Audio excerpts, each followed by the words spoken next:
నమస్కారం అందరికీ ముందుగా ఈ 2026 అందరికీ కొత్తగూడెం పట్టణ ప్రజలందరికీ శుభాకాంక్షలు తెలియజేస్తున్నా. టాపిక్లో వద్దాం. విషయం ఏంటంటే ఈ 2026 నూతన సంవత్సరం అందరూ జరుపుకుంటాం. Okay right. కాకపోతే డిసెంబరు నెలలో మారి జనవరి నెలలోకి వస్తున్నామంటే ఒక క్యాలెండర్ ఒకటే మారుతుందండి. ఇంకా ఋతుపవనాలు ఏది మార్పులు ఏమీ ఉండవు.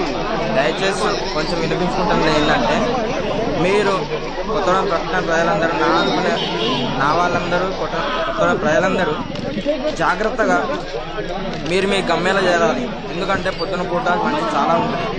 డిసెంబర్ నెలలో జనవరి నెలలో అతి జాగ్రత్తగా ఉండాలి. ఎందుకో తెలుసా, మనం పర్ఫెక్ట్ పోతున్నాం రోడ్ల మీద. ఓకే, పర్ఫెక్ట్ పోతానో నాకేం కాదు, ప్రశాంతంగా నడుపుకుంటున్న అవసరాన్ని పొరపాటండి. అవతల వాడు ఎట్లా వస్తున్నాడో కూడా చూసుకోవాల్సిన పరిస్థితి కూడా బాధ్యత కూడా మీదే. ఆ బాధ్యతని మీరు చూసుకొని నడిపారంటే మీ కుటుంబం బాగుంటుంది, నీ వాళ్ళు బాగుంటారు, నీ ఫ్రెండ్స్, నీ వాళ్ళు ప్రతి ఒక్కరు బాగుంటారు.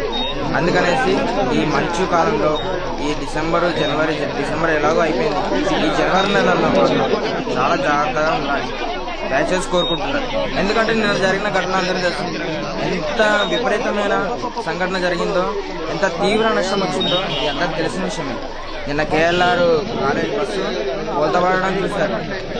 చిన్న పిల్లలు, ఎంతో వయసు ఉండవు, మహా అంటే 25, 24 ఆ మధ్య ప్రాంతాల్లోనే ఉంటారు వాళ్ళు. అంత దుర్ఘటన జరిగింది ఎందువలన? ఈ మంచు వల్ల. కాకపోతే నా వల్ల ఒక 10 మంది అయినా సేఫ్ అనేసి సేఫ్గా మీ గమ్యాలకు చేరుకుంటారనేసి ఈ వీడియో పెట్టడం జరుగుతుంది.